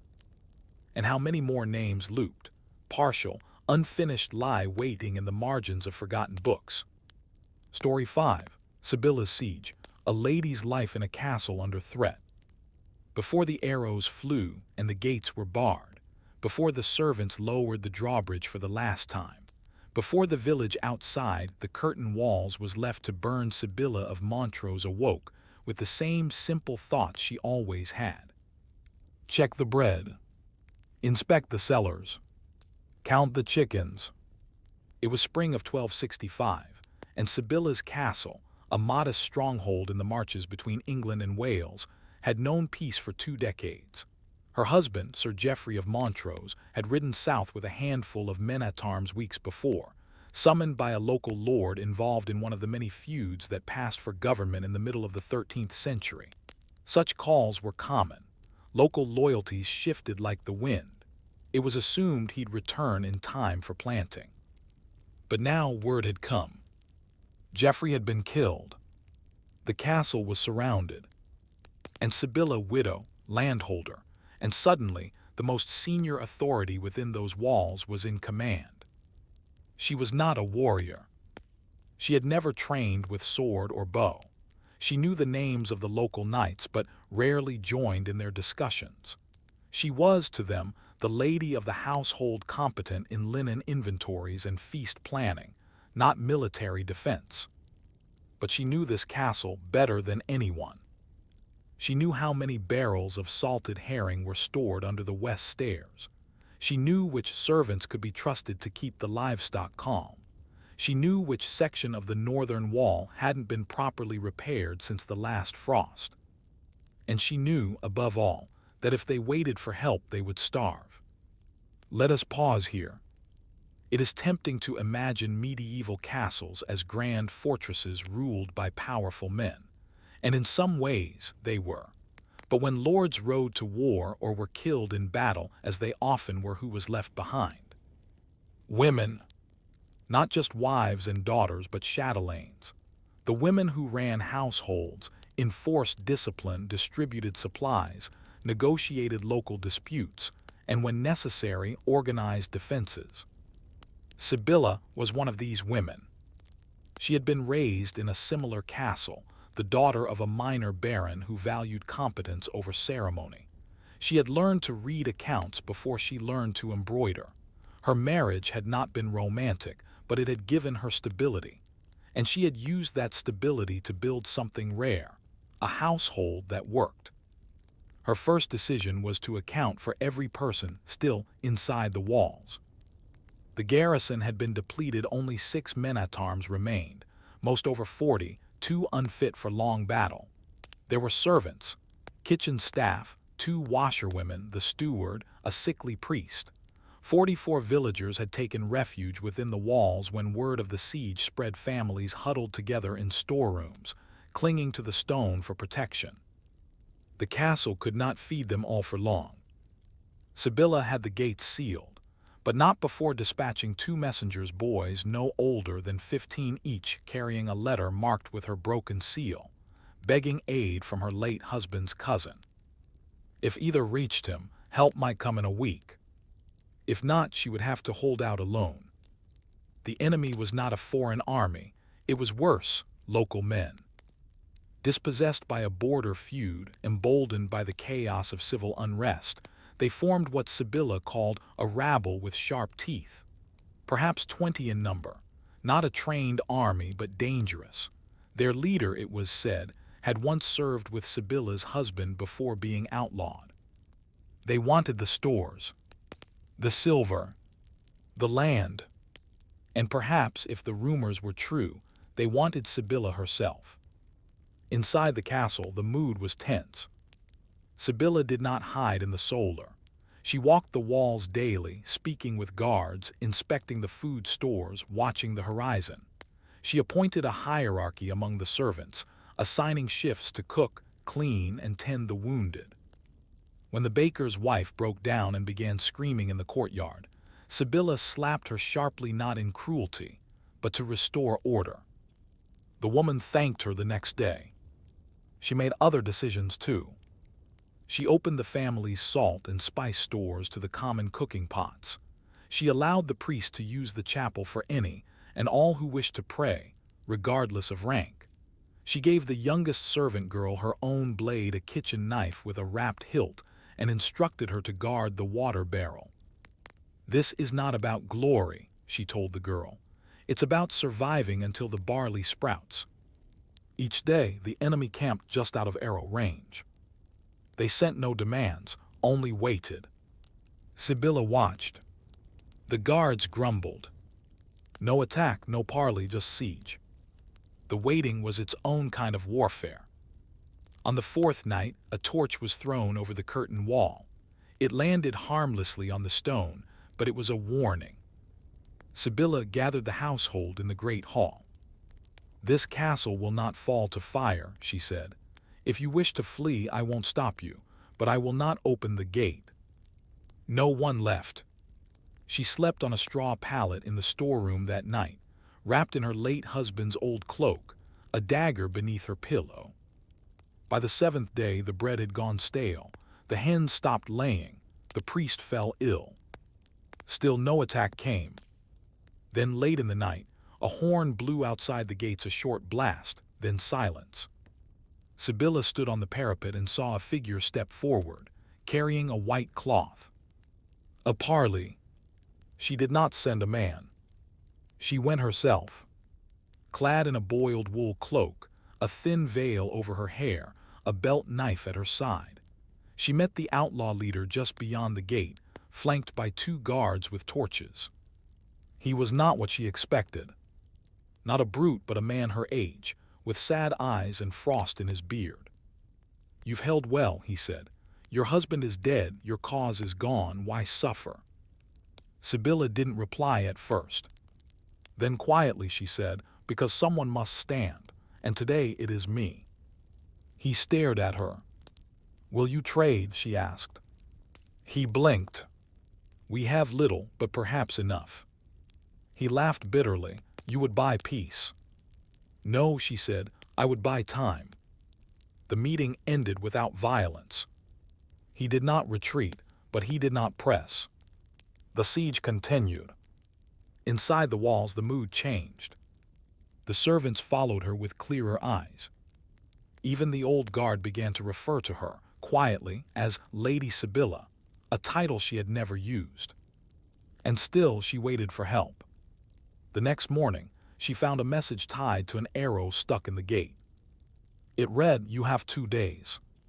So we ask, what can a woman do with 2 days, no army, and a ledger of names to feed? How do you hold a castle when the very stones seem to press in with despair? And who were the women like Sibylla, those who stood when the world expected them to cower? The note pinned to the gate with an arrow said it plainly. You have 2 days. No name, no terms, just a sentence written in coarse script on a scrap of cloth. It was not a threat, it was a countdown, a silent promise that the siege would soon turn to fire and steel. Sibylla of Montrose stood at the gate long after the others had gone back to their posts. Her fingers traced the splintered shaft, her breath visible in the cool morning air. She didn't speak. She didn't scream. She simply turned and walked back toward the inner ward. 2 days. That was what she had. She spent the first hour in the chapel. It was not for prayer. Sibylla had always viewed religion as she did the weather, unpredictable, indifferent, and occasionally dangerous. But the chapel was quiet, and she needed silence to think. She sat in the rear pew beside a cracked pillar, her eyes on the stone floor. The priest, pale, sickly, but still alive, nodded faintly from the altar and went on mumbling through his morning psalms. She did not listen to the words, she was counting. How many arrows left? Less than 100, most old, some splintered, fletching worn. How much food? 4 sacks of barley, 1 of oats, 2 salted fish, half a wheel of cheese, enough for 5 days if rationed. How many defenders? 6 with blades, perhaps 10 more who could carry water or heave stones. How many attackers? 20 give or take, perhaps more now. The odds were clear. So was the conclusion. They would not survive an open fight. She returned to the hall and called for the steward, the carpenter, and the guards. I need every stone and board not nailed down, she told them. We reinforce the doors, the sally port, the stairs. To the cook, we bake all remaining flour now. Biscuits only dry, flat, long keeping. If the fire goes out, we will not light it again. To the guards, no more night patrols on the wall, too easy a target. Post 2 inside, 1 outside. Change at dawn. To the steward, take inventory of all weapons, tools, even carving knives. Nothing is to go missing. She moved like a soldier, not a lady. Not issuing orders from a high seat, but walking the walls herself, sleeves rolled, skirts mud-streaked. She helped drag beams into place. She carried buckets of water from the well. When the chickens panicked in the yard, she calmed them. She did not try to inspire. She tried to endure.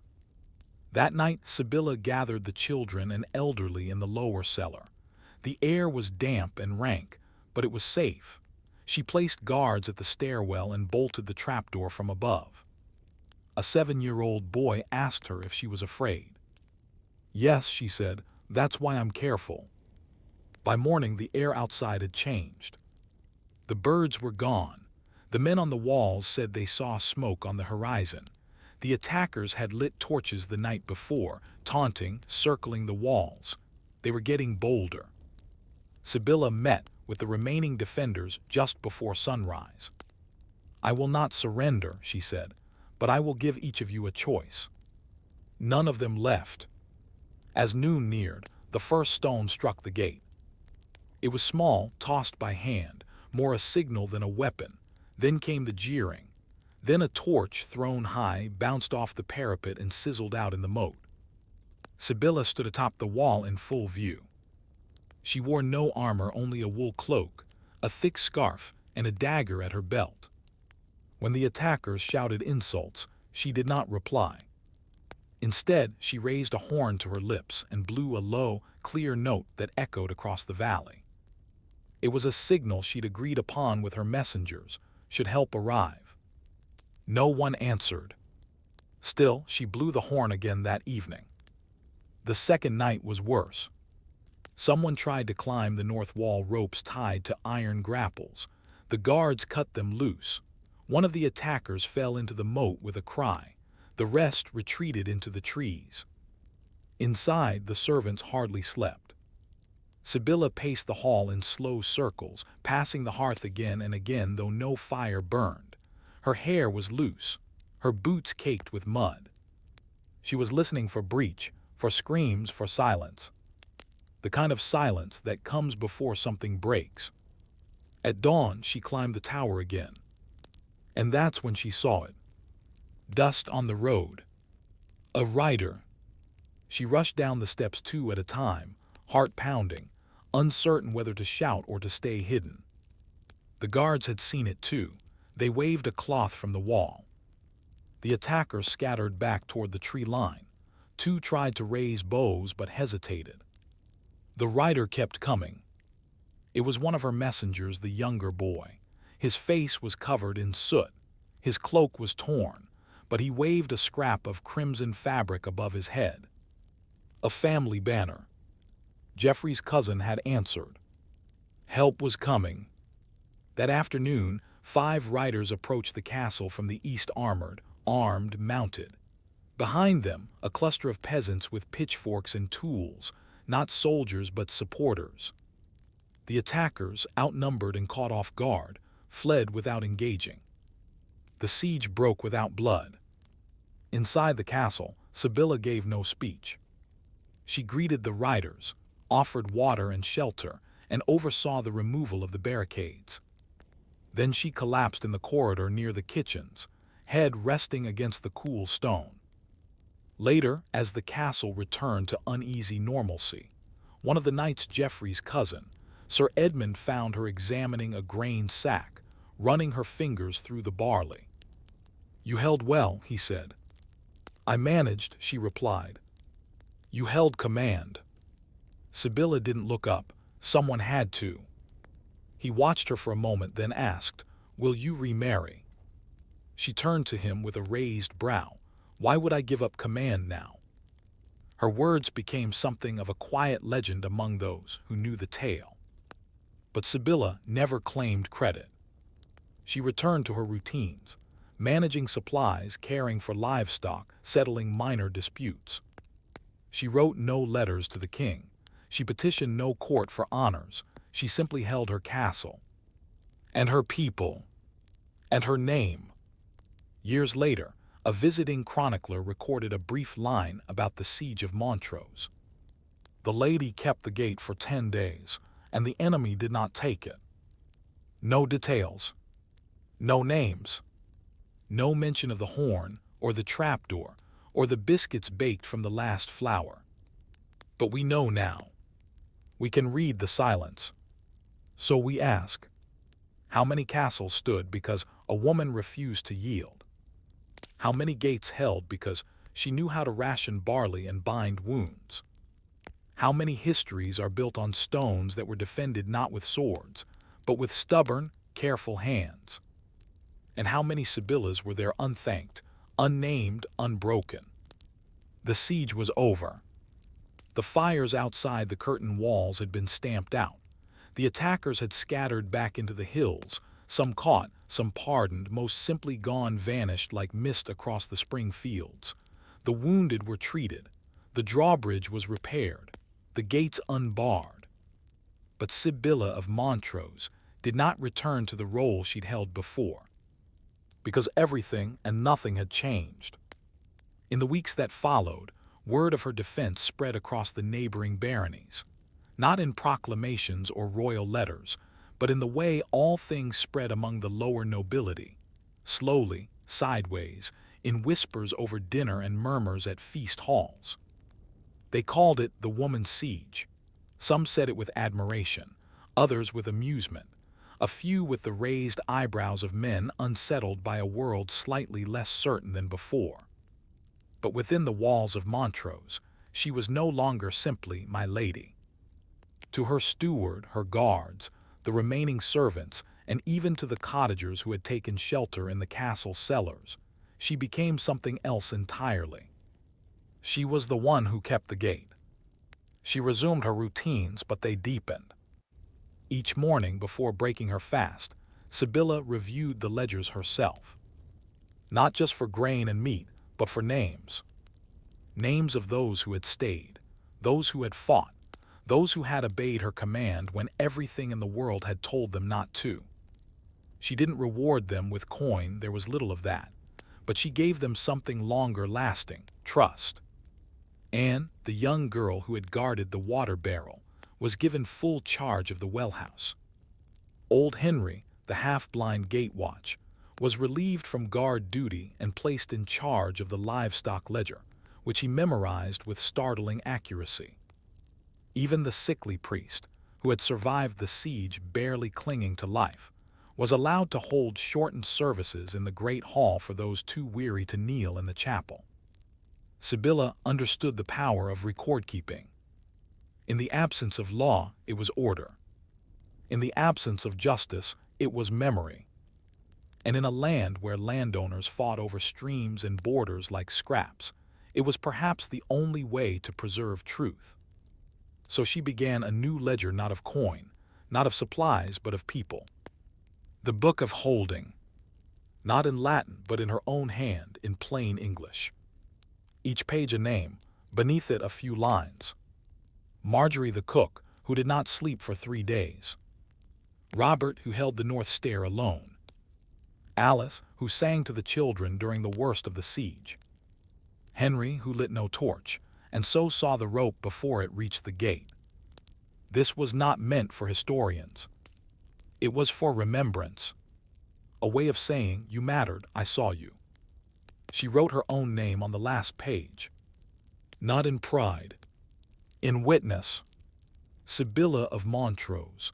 I held the gate for 10 days. I gave no orders I would not carry out myself. I saw fear.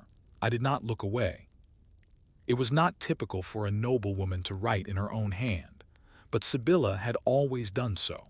Her father had insisted upon it, saying that only fools paid others to know what they should know themselves. She kept that ledger with the same care the steward gave to the grain tally. Some nights she read it before sleep. Other times she allowed the children to ask for stories from its pages, turning deeds into quiet bedtime tales. In a world ruled by oaths and bloodlines, she made memory its own kind of legacy. A few years later, the king's men came north again. They were not hostile. They carried scrolls and seals, a surveyor, a legal scribe. They were assessing castles, mapping loyalties. One, a knight with soft hands and a flatterer's tongue, asked Sibylla how her late husband had prepared the garrison. I kept the garrison, she replied. The knight blinked, but surely in your husband's absence. She stopped him with a glance. No, not in his absence, in his wake. The scribe asked for any records to support her holding of the estate, deeds, letters, proof. Sibylla handed him a parchment bearing Geoffrey's seal and her own, and then she handed him something else, the Book of Holding. He skimmed it, confused. This is not legal. No, she said, it is true. He took it anyway. Later, years later, when a monk-turned historian writing from a priory near Chester composed a list of the women who had defended castles, her name appeared barely a footnote. One Sibylla of Montrose, widow, held against bandits for 10 days, cause uncertain. Nothing more. But the ledger had already done its work. In her final years, Sibylla trained others. not in swordplay, but in command. How to calculate stores, how to gauge morale, how to judge a servant's honesty, how to ration grain so it fed twice as long, and how to dress a wound when the healer could not be found.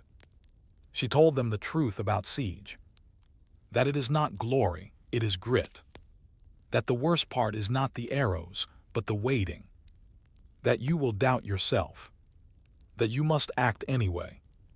She died in her sleep, years after the siege, in the same castle she had once defended alone. She was buried not in the family crypt beside her husband, but in the chapel courtyard under a pear tree. There the children now grown planted herbs around the stone. Lavender, chamomile, mint. Not for grandeur, for usefulness. She would have liked that. The castle changed hands many times after. New lords, new ladies, wars came and went. But one thing remained. A copy of her Book of Holding passed quietly through generations. Some say it disappeared in the 16th century. Others believe a version of it was tucked into a priest's satchel and carried across the border during Henry VII's dissolution of the monasteries. Perhaps it simply did what it was meant to do. Preserve a memory long enough to plant something new. So we ask, what if defense was measured not in arrows, but in the will to count every life inside the walls? What if history had counted courage that came without armor? What if the greatest command was, we do not give up, not today? And how many castles still stand today, not because they were strong, but because one woman chose to hold the gate? Story 6, Agnes the Alewife, Brewing, Brawling, and Balance.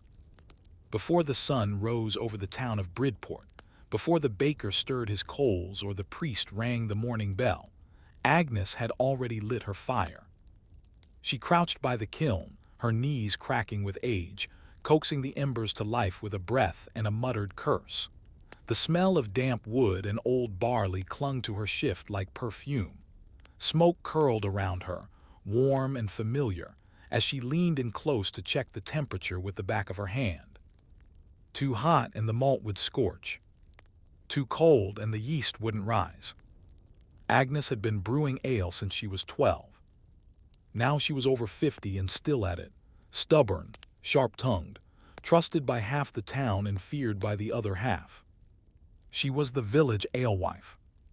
And in a time before clean water, before wages were counted in coin, before taverns became men's domains, it was women like Agnes who brewed the drink that kept the world alive.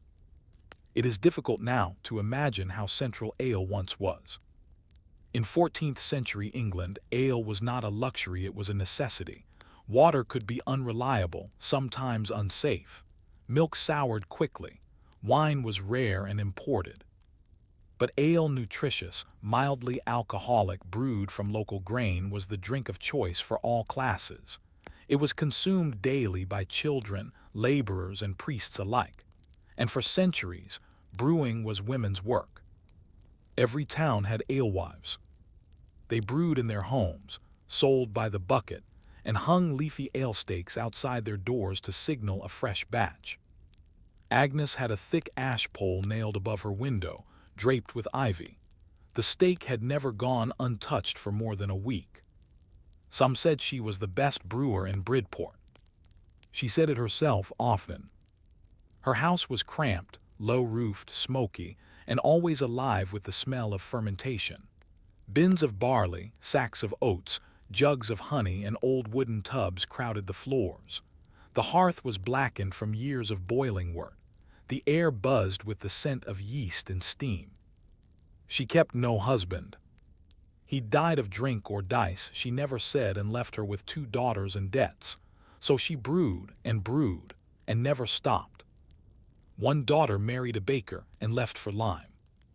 The other died of the sweating sickness. Agnes remained, rooted to her corner of Bridport like an oak tree with scars. The town watched her warily. Some admired her. The cooper, who trusted her taste in barrels more than any priest's opinion. the tanner's wife, who said Agnes's ale made childbirth bearable, the midwife, who drank only her small ale before attending a labor. Others feared her. The reeve who once tried to tax her and ended up with sour beer dumped on his boots, the parish clerk who whispered that she kept charms in her grain sacks, the constable who avoided her door unless summoned. Agnes did not care. She kept brewing.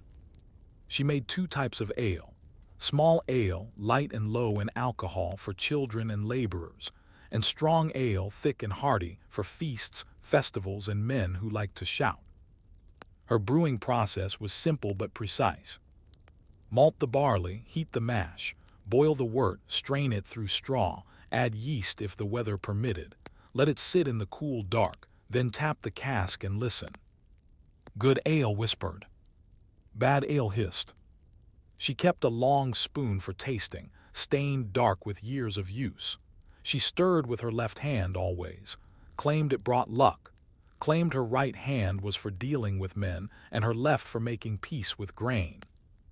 Her reputation reached beyond Bridport. Travelers sought her out. A merchant once offered to buy her recipe. She laughed and poured his cup over his boots. "You can steal a horse," she said, "but not my yeast." And indeed, her yeast was her treasure. She kept it alive in a clay pot beneath her floor, feeding it with flour and whispering to it like a pet. When questioned, she said nothing. Let them think it was sorcery. It kept the churchmen away. But brewing was not without risk. By law, alewives were required to have their ale assize tested for quality, strength, and fairness of price. The ale conner, usually a man appointed by the manor court, would visit unannounced, taste the brew, and determine the price she could charge. Agnes had opinions about the ale conner, most of them unprintable. The current one, Thomas of Wiveliscombe, was known for his arrogance and weak stomach. He once claimed her strong ale was too sharp, too bitter, too warm. She called him a duck-necked ninny and dared him to drink a full cup. He did. He fell ill. She sold out her batch that same day. Despite the regulation, alewives were essential to the town. They brewed what others could not. They served what others feared to make, and they offered something more than drink. Alehouses, especially those run by women, were places